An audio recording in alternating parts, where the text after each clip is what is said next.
There are 4 steps to ethically influencing somebody to hire you, especially when they have a lot of choices of who they hire.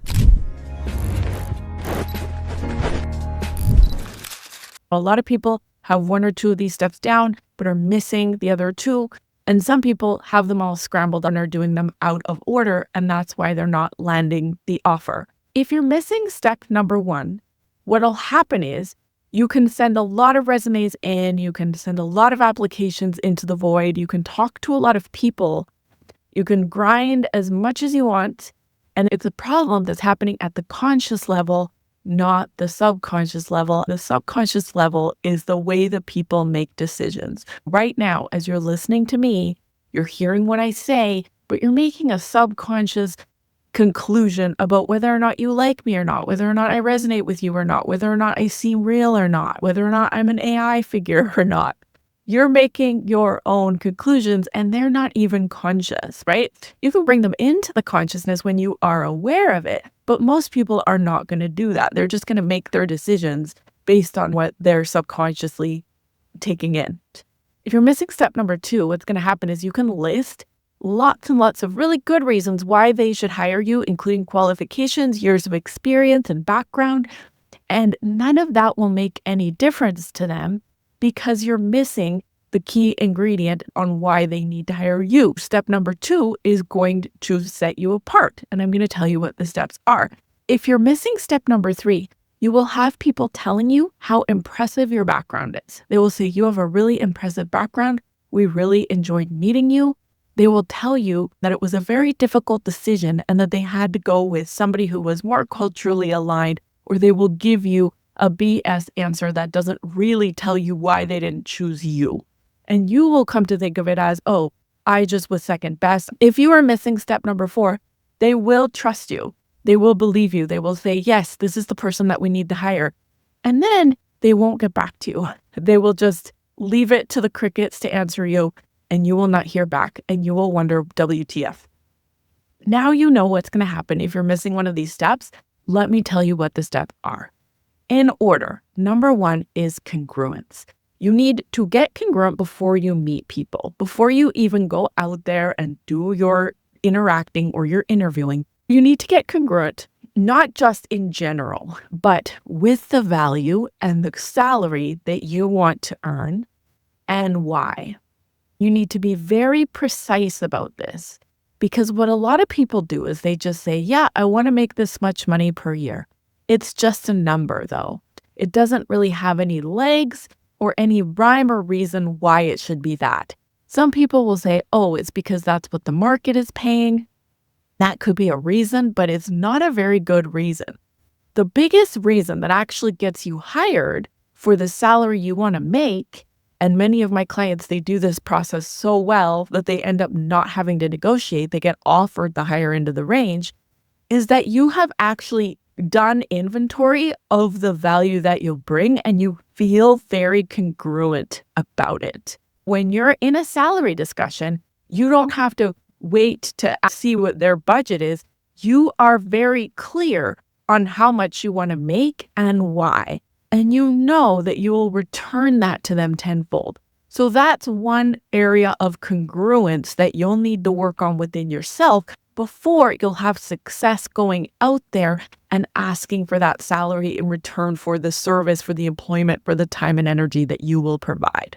There's many areas where you'll need to get congruent. That is the one where I see people struggle the most. Step number 2 is rapport. So this one is actually one that most people are really good at. They're good at having a conversation where it feels good and people like them. This is important, but it's not everything, because we know we'll get that feedback where it says, you were great, we love meeting you, but we want this other person. That means you have rapport. When we have rapport, they're open to seeing what else you have to say. They're interested in hearing what else you have to offer. Before we have congruence and rapport, their mind isn't open yet. They're not fully engaged with you yet. Step number 3 is exploration and expand. They need to be able to expand their mind to what you could do on the team, to what you're going to be able to bring to the table, to the infusion of different ideas and different concepts that you're going to be able to introduce. Because what they're looking for is for somebody to bring value. The way that you bring value is going to be with your new and different ideas. Once you've gotten to this point, now they're listening. Now they're interested. Now they want to hear more. Then number 4 is motivation to move quickly. This happens at a subconscious level. I have a process that I teach my clients where we can actually speed that process up. And it's necessary because people won't move unless they have a reason to move. The things on your Amazon wish list, you're not going to decide one day, oh, I should go buy that on my Amazon wish list, unless an immediate need comes up and you need it right away. What you need to do in your interviewing is give them reasons why it's important that they move quickly. But you have to do it subtly. There's ways to communicate that without actually saying that. Now that they can see that, if you've done a good job of step number 3, they will feel more motivated to move on that in a faster way than before. Let's define what these 4 steps are so there's no confusion. 1 is congruence. Congruence is where you're aligned with what you're saying, what you're thinking, what you're feeling, and what you're believing. We can tell when someone's not congruent. And the best example of this is if somebody asks you how you're doing and you say fine, but your face or your body language doesn't align with that, you don't believe them because you know that's not what they're putting out there. So we think that we can cover this up, but we will, as humans, be very, very good at picking up on incongruent signals. They won't know why. They won't exactly be able to say that or articulate that. They will just simply say, we loved you and we thought you were great, but we went with another candidate. Congruence is number 1 for a reason. Number 2 is the rapport, feeling of a positive connection between 2 human beings. People who feel trusting of one another are going to listen to one another and be open to one another's ideas. Rapport has to come second.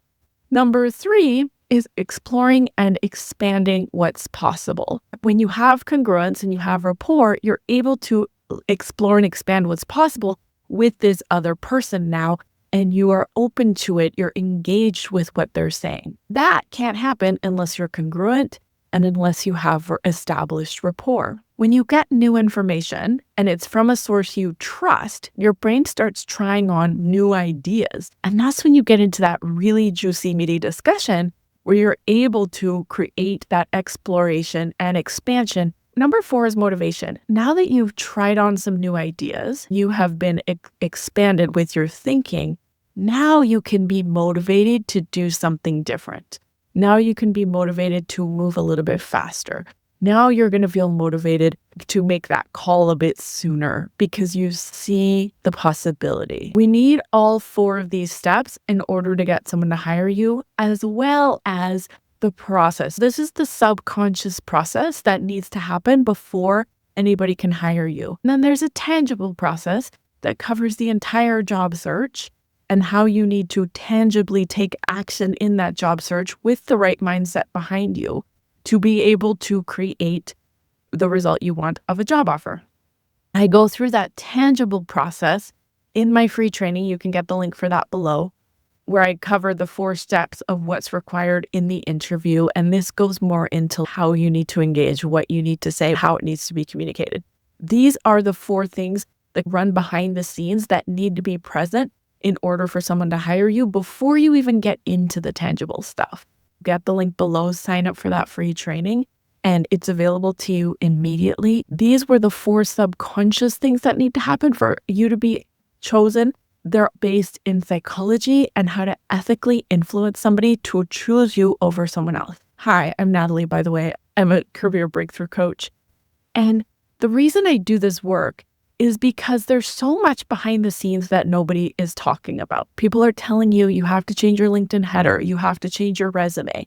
You have to change the bullets on your resume. It's very easy to get a step-by-step process. Yet if the step-by-step process worked, then everybody would have high-paying jobs. There's so much behind the scenes that goes into creating a result like this, especially in such a competitive marketplace, that somebody needs to be talking about this. And I do believe it's why my clients are getting such high results, is because they are applying these things. They're applying the mindset structures and frameworks that I teach them behind the scenes. So they are not just relying on the external activities. If you just rely on the external activities, I don't have to tell you that it is a grind and it is hard and it feels like you are invisible and it feels like it is not working. And there is a reason for that.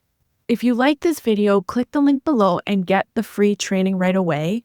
Or I will see you in the next video. Give it a thumbs up if you liked it, thumbs down if you didn't. Subscribe to the channel. I look forward to meeting you. My name is Natalie Fisher, Career Breakthrough Coach, and I will see you in the next video. Bye-bye.